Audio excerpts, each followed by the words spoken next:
Hello, everybody, and welcome to the GM Sports Report, your weekly podcast on all things sports where every play counts. I'm Grant, and I'm here with my co-host Mason as we get ready to cover the latest news, headlines, and upcoming events going on in the sports world. Make sure to like, comment, and subscribe to see all things GM Sports Report. Mason, how are you doing today? I'm doing good, Grant. How are you doing? I'm doing good. I'm a little tired because I decided to watch the Cubs and Dodgers play in Japan this morning, and unfortunately, the Cubs lost to the Dodgers. But if only there was 161 more games left, so I'm not stressing it too much. But I am tired nonetheless. So Yeah, yeah. yeah. All right. Well, we'll get started right away, and we'll do it like how we do every other week with our hot takes of the week. So Mason, what is your hot take for this week? All right. So my hot take is has to go with college basketball related with March Madness coming up, and it is that Tennessee won't make the Sweet 16. Now I know that may sound pretty crazy, but you got to look at some of the powerhouses that are in this tournament. And not only just the powerhouses, is that some of these underdogs that might come out from beneath the shadows and just take a team like which I could see like Tennessee out.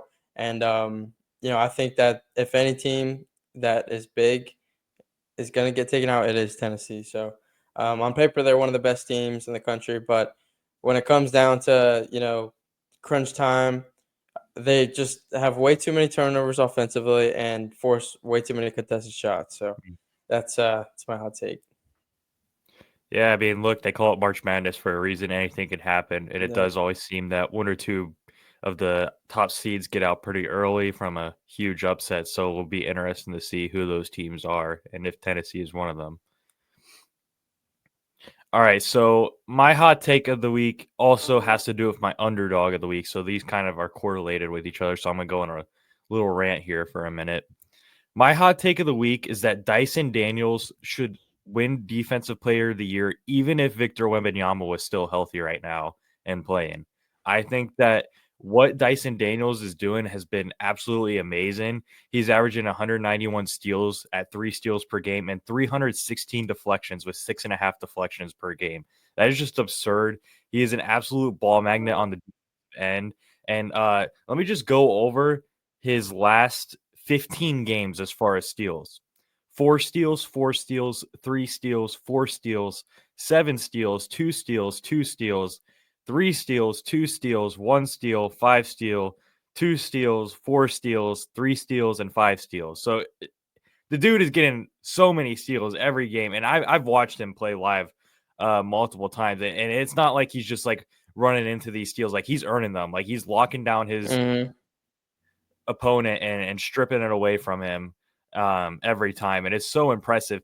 And as far as the hot take goes, it's not a knock to Victor Wembanyama. I think Victor Wembanyama is going to win many Defensive Player of the Years, but we don't see guards win Defensive Player of the Years too much. The last time it happened was Marcus Smart, and Marcus Smart hasn't done anything nearly as impressive as what Dyson Daniels has done this season. So I think he deserves the recognition. I think if Wemby was still healthy right now, Dyson Daniels should still be deserving of this award. And I think Wemby will win his for many years to come. So it's very impressive seeing what Dyson Daniels has done this season. And he's also my underdog of the week because of how underrated of a defender he is. And not enough people are talking about Dyson Daniels this season. The Great Barrier Thief is what they're nicknaming him now. Yeah, I mean, I've watched a couple of their games whenever they play the Knicks, and it's just like you know he never let Brunson get to his left. And I'm sure, seeing how Brunson plays, he always loves going to his left, and I'm sure it's very frustrating for a guy like him. Hmm. So, and he was getting a lot of steals on the Knicks as well. So yeah, he's Yeah. phenomenal. Yes, he is. All right. So since I just did my underdog of the week, I'll let you go ahead and go with yours real quick. All right, so my underdog is Duke's guard Con Kneppel. Mm, He absolutely stepped up in the ACC tournament when Flag went out against Georgia Tech with an ankle injury. He scored 28 the game that Flag went down. Just absolutely took all of that, uh, just momentum and placed it on his shoulders, and he came up clutch. Um, and he scored 28 against Georgia Tech during the injury, as I said, and then scored 17 versus UNC in the semis, and then 18 in the ACC championship. that I think they won. Yeah, they did win. So yeah, Mhm. they beat Louisville. So yeah, just huge shout out to him. I'm excited to see what they can do with the healthy Cooper Flag. Yeah, that's my underdog of the week. Yeah, I like that pick. Like you say, stepped up in a big way. It's so easy for a team to lose after losing their big player. Obviously, everyone knows who Cooper Flag is. So, um, Mm-hmm. yeah, it was good to see him step in and ball out and be able to not let go of the rope. So, Yep.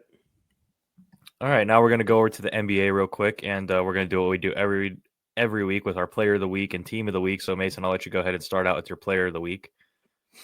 All right, so yeah, they kind of what happened with your hot take and underdog. It's along the same team, so I'm just gonna go. Player of the week is Anthony Edwards. Won Western Conference Player of the Week, 32.7 points per game, 4.3 assists per game, and then 51% from field. And Timberwolves have been 8-2 in the last 10, so they're gonna get my team of the week as well. And they just, they're showing a lot of promise in the season that's pretty much already gone for them. So as a Timberwolves fan, I'm sure it's nice to see now. Maybe kind of build on off this momentum in the late stages of the season. Hopefully, somewhat get something better next season going. So yeah, it's my player and Yeah. team of the week. Yeah, I like the those picks a lot.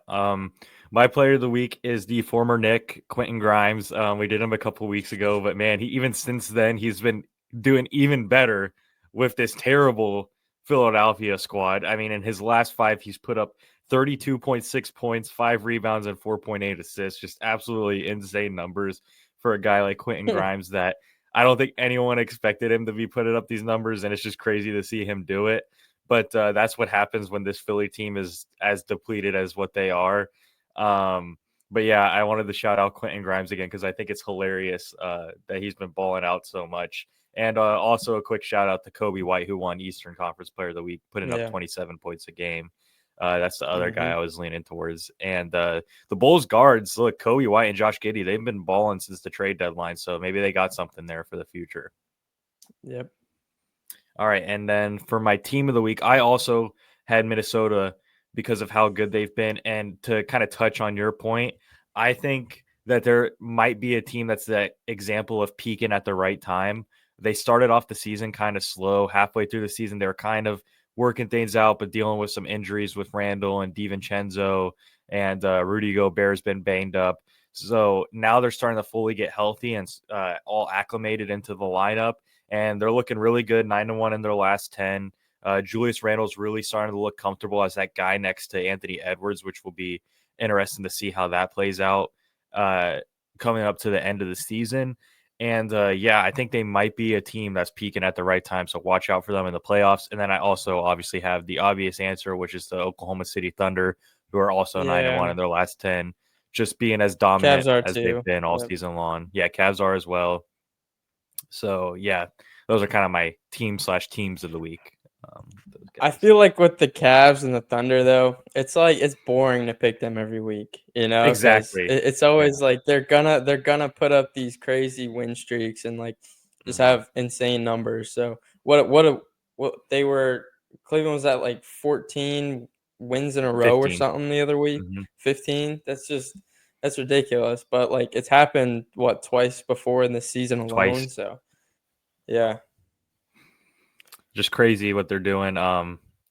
It'll be so interesting to see how this playoff, comes yeah, I into full know. service because it would be so hard to not believe that it's not going to be Cleveland and Oh, I Thunder in the know. finals. It's going to take some crazy upsets for that to not Insane. happen. So yeah.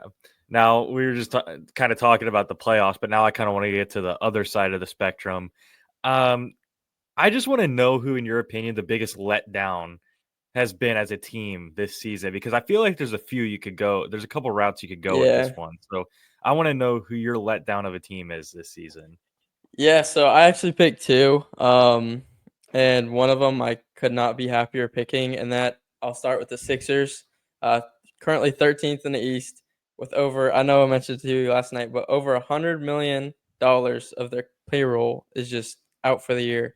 Not only that, or I'll mention the names. It's Embiid and Paul George, which if you didn't know, they spent a whole bunch of money in the offseason to pick up a veteran Paul George. try and get back into the playoffs this season, which obviously is not happening.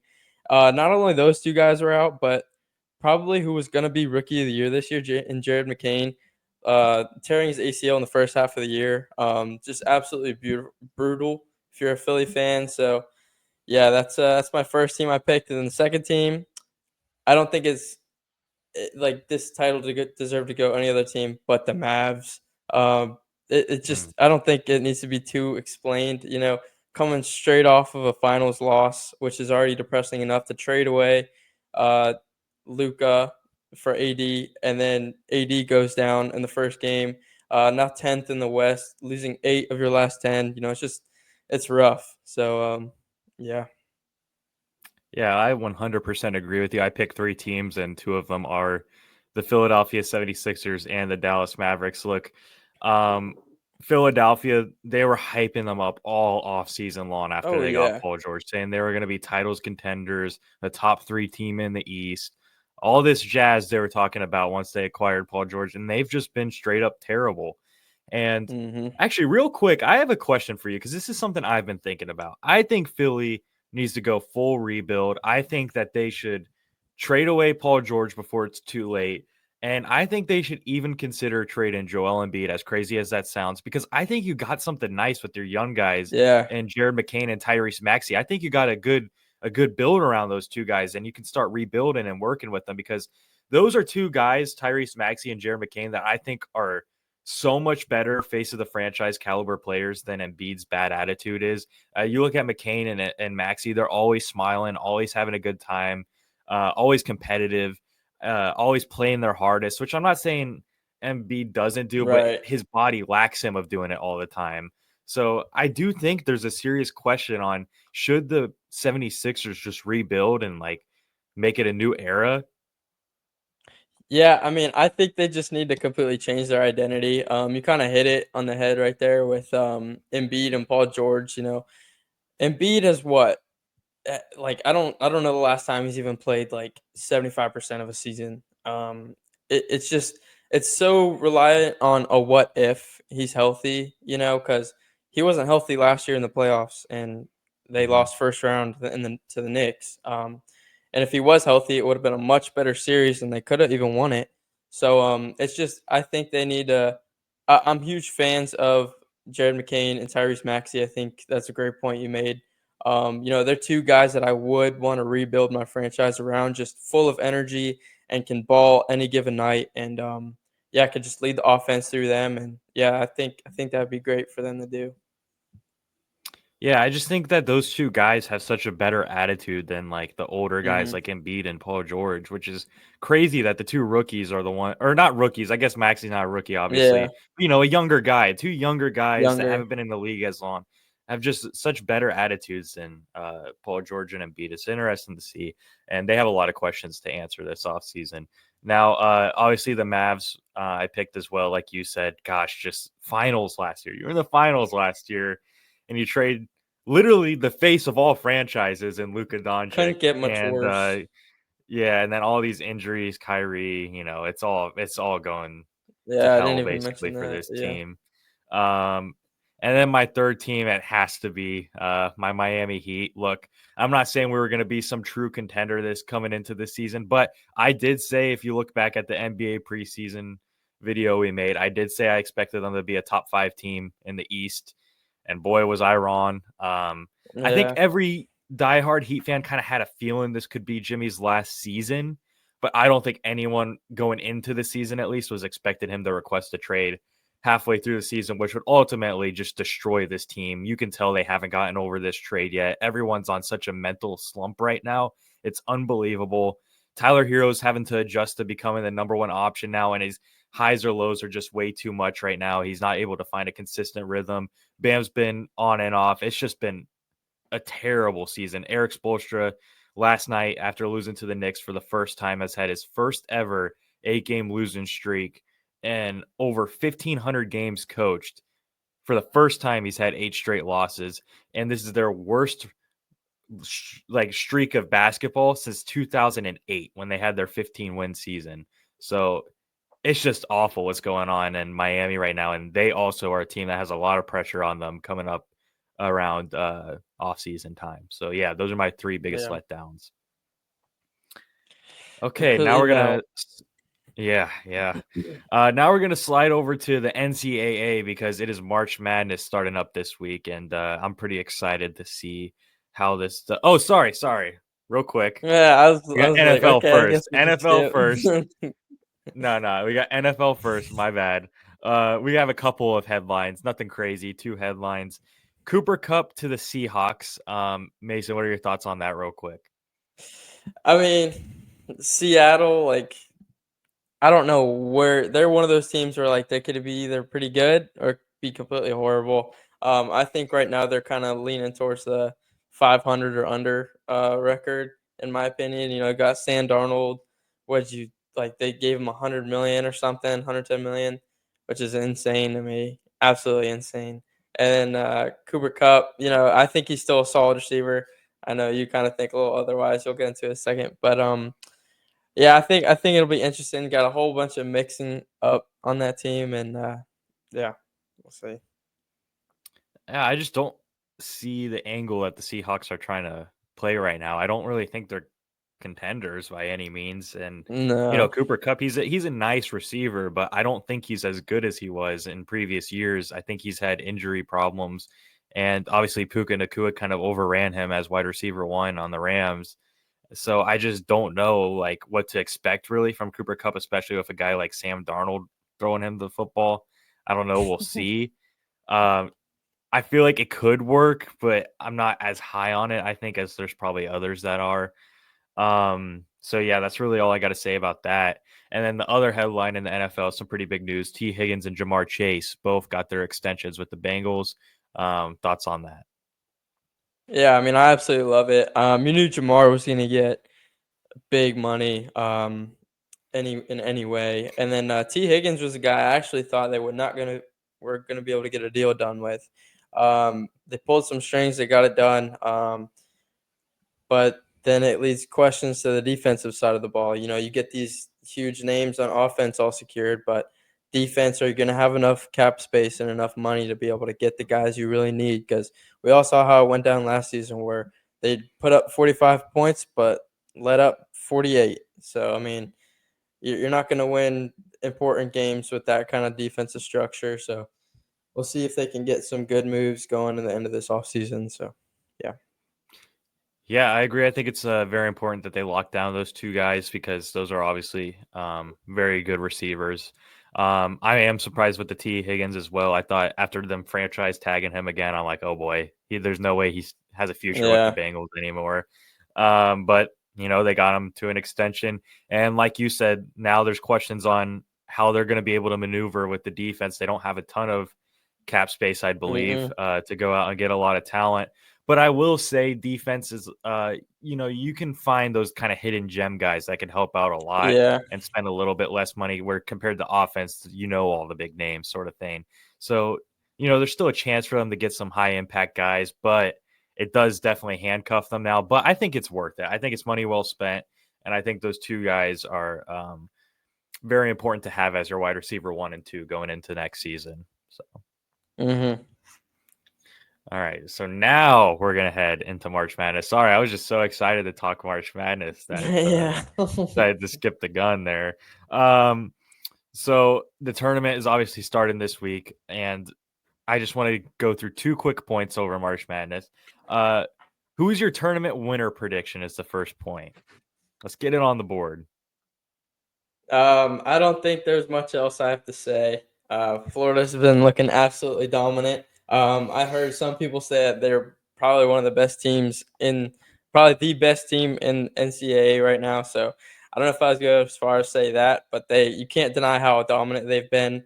Um, just blowing out Bama by almost 30 points, putting in the most points in the SEC tournament game history, and then beat Tennessee in the championship with what seemed to be pretty easy. So yeah, I'm really interested. I'm very excited to see how it'll go in the tournament this year. Yeah, hoping for big things from Florida. Yeah, I got McNeese winning it all. Oh my No, gosh, I'm just bro. kidding. I'm just joking. I'm just joking. I also picked Florida as well. Look, Wow, that's big they from are the you. best. I know, I know. That's After big from you. watching film, after getting in my bag a little bit, doing some research, because I'm not a huge college basketball guy. This is a disclaimer. Yeah. I only start watching once March comes around, so I do a little bit of a film dive going into it to see who's hot and who's not. And man, this Florida team, they look really good. I know a lot of people are calling them the best team in the country, obviously. And I was watching their film. They play a very NBA style of basketball. They get out Mhm. and run. They shoot a lot of threes. They shoot Very good. 35.5% from three, which is pretty good from the college level. They play a fast pace, which I really think helps in March Madness. I think you want to kind of Yeah. make teams uncomfortable and play fast, get out and run, shoot threes, all those things. So yeah, I think they are gonna win the tournament. I don't think that they're gonna allow any upsets to them. And I think they're the most complete team, although they are in the hardest part of the bracket. So it will be a lot of battles, Yeah. but I can see them getting it done nonetheless. Yeah. Quickly before we get into the next segment, I will want to say on the record that I am also rooting for St. John's, which is hard because they're in the Yeah. same bracket. Because I do need that like New York route in there somewhere. And they've just been exciting to watch, or just their story has been cool. I know you're big on their head coach. You said he's got like a Yeah, for Pat sure. Riley kind of style to him. Um, 100%. so yeah, that's kind of what I want to get out there. Yeah, I also like St. John's a lot, so I wouldn't be mad if that was the team to dethrone the Gators. Yeah. So Mhm. yeah, we'll see how they do. All right, now we obviously know there's a team that has, or a couple of teams sometimes even, that has a Cinderella story. So Mason, who when you're looking at the bracket, who's the team that kind of sticks out to you as, oh, this team could, cause a lot of damage to a lot of people's favorite teams? Um, I'm just gonna say hopefully not Norfolk State, which is who the Gators Yeah, play first. right. But I will go with the McNeese hype because why not? I don't really know too much about the a lot of the underdogs in this or the lower seeds in this bracket. But I do know a lot of people are giving McNeese some hype. I don't know if that's just the funny side of it or if they're being for real. I'm sure it's a little bit of both. So yeah, I'll just go with McNeese. Why not? All right, I like it. Got the team manager that brings out the boombox before the games. They got the vibes, that's for Why sure. not? Yeah, there you Um, go. for my Cinderella story team, I am going with the 12 seeded UC San Diego. I was doing some research on them. They're 30-4. They're on a 15-game win streak. They haven't lost since January. They're 12th in offensive rating and first in defensive rating. That's huge to be first in defensive rating going into March Madness. Because obviously a lot of March Madness is defense. Those are a lot of low scoring games. They play Michigan in round one, and Michigan gives up a lot of turnovers. Mm, That's their flaw. They give up a lot of turnovers. Obviously, with UC San Diego being number one in defensive rating, they force a lot of turnovers. So if they can force a lot of turnovers and score on those turnovers, they have a chance to make an upset happen. And who knows what would happen after that? They could go on a run.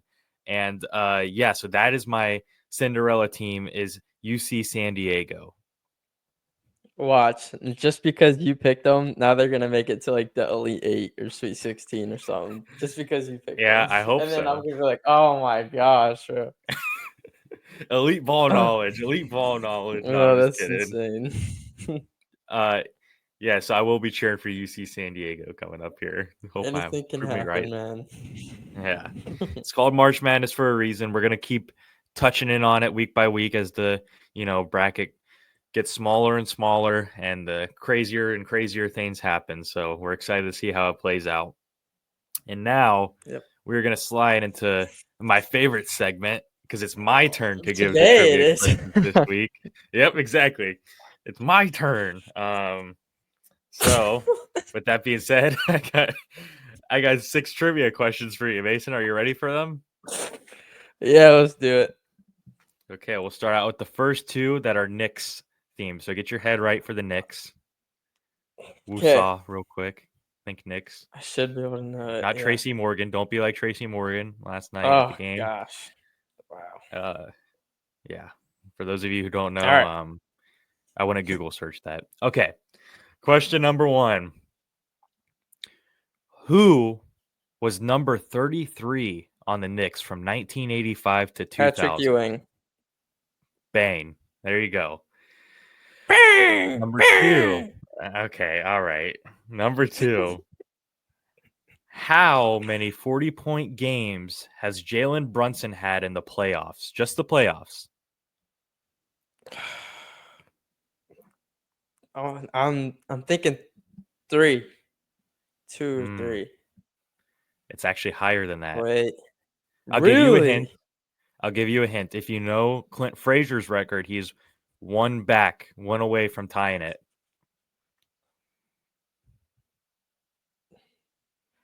I'm thinking like 6 or 7. 6, 7. Is that your final answer? Um, I'll go with 7. Okay, so you actually got it right. He has had 7 40-point games in the playoffs. He Wow. has had 6 with the Knicks. One of them was with Dallas. So the Okay. 6 with the Okay. Knicks puts him one away from Frazier's record, who has 7. So Nice. he has 7 overall, Wow. 6 with the Knicks. So you got it right on the head when you said 6, 7. I did not know it was that much. I don't know why. I was just thinking like the past like season. And I was like, yeah, No, he's yeah, good, he's had but a good amount. yeah, it's good. Um, okay, that's a pretty easy one. We're going to the Yankees realm now, so get your mind right for Yankees. Okay, who led the Yankees in hits last season?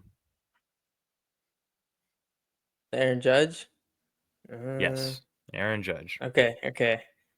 He Because had I as soon as I 180 said hits. Aaron Judge, all I thought about was his strikeouts, and I was like, he had a lot of No, he led the strikeouts. team in I don't hits. know. I was actually Okay. shocked when I researched the question. I was expecting it to be Juan Soto, but Juan Soto had about 20 less, which I thought Yeah, was interesting. that would have been my second. Yeah. Right. Okay, this is a pretty easy one. You got to think a little bit harder than the previous ones, but I think you should get this one. Who was the last pitcher on the Yankees to throw a no-hitter? And here's a hint, it was also a perfect game. Oh, wasn't it Luis Gil? Oh, Severino. Mm-mm. No? Shoot. Severino. It was It was in what? 2023. Right. Ah, not Severino. It wasn't Severino? No, it's a pitcher that kind of is like Severino pitch style, so I can see where you're Yeah. thinking. Because right now I'm like Heel Severino. Oh man, you're gonna say the name. I'm gonna be so mad. He went to the Mets, Yes, didn't you he? are. No, that's still No, That's no, still that's Severino. Severino. This guy kind of Huh. disappeared off the face of the earth. He had a couple controversies that came up, and haven't really heard of him since. Oh my gosh. Oh, I just know you're gonna say I'm so mad. I'm trying to think of the rotation 2 years yet. 2023 was a very rough year for the Yankees. Yes, it We was. didn't make the playoffs that year, so I wasn't as dialed in. Man, I don't know. I'll have to give it up. Okay, it was Domingo Herman. Oh gosh. Yeah. Dang it. So He had the whole that's wife allegation, right? yeah, yep, exactly. Yeah, that's what I was Okay, thinking. okay. Kind of disappeared from the MLB after all that. Ah, But yes, it was dude, I did Domingo not. Herman who was the last pitcher to throw a no hitter, and it was also a perfect game. Dang, I knew Such the a random exact day player, like but where I yeah, was. I knew where yep. exactly I was, bro. Dang. Okay, now we're going to the Giants, which you should knock out no problem. Who led the Giants in touchdowns last season? I'll give you a little bonus if you get how many touchdowns they scored. Giants and touchdowns. I'll go. It wasn't Neighbors, was it? Is that your final answer? Less. Neighbors had like 4 or 5. Mm, Really? All right, yeah, I'll a go couple more than Neighbors. that. It I'll go. was I'll Malik go. Neighbors. I'll go 8. Okay, it was Malik Neighbors, and he had 7. So you're one off. Oh, I was gonna And say 7. yeah, I Tyrone was Tracy right came in there. second with 6, so he was right behind That's him. who I was thinking. That's who I was thinking was next, and I knew Singletary didn't score as much, and I Right. knew no other receiver was even close. It's Yes. just So you got it right. again It another was bad year. it was right. You I got almost Malik got it Neighbors right. right. Yeah. Okay, and then final question. How many sacks did Michael Strahan have the season that he broke the record at the time? Oh man, it's 22 and a half, right? Boom, right on the money. 22 and a half sacks. So you hit the nail right on I'm the gonna head get my there. sack back. Yeah, that guy was mad, huh? Yeah, Uh, no, those are good questions. Though I like those. They made me think a little bit. okay, I thought I did pretty good, like where you got to think, That's but you should good. still know them. Yeah, the Herman got me a little upset though, because I was right there. I just Yeah, could not think of his name. I haven't heard his name in a while, man. yeah, he You're right. disappeared. Fell off. Yep. That's what happens. Sick. Yeah. All right. Well, that pretty much wraps up the episode. Thank you guys for tuning in to this week's episode of GM Sports Report, where every play counts. Please make sure to like, comment, and subscribe to be able to see our weekly episodes on all things sports. For additional content, check the description to see links to our Instagram and TikTok account. This is Grant and Mason signing off for now. Have a great week, everybody. Thank you, guys.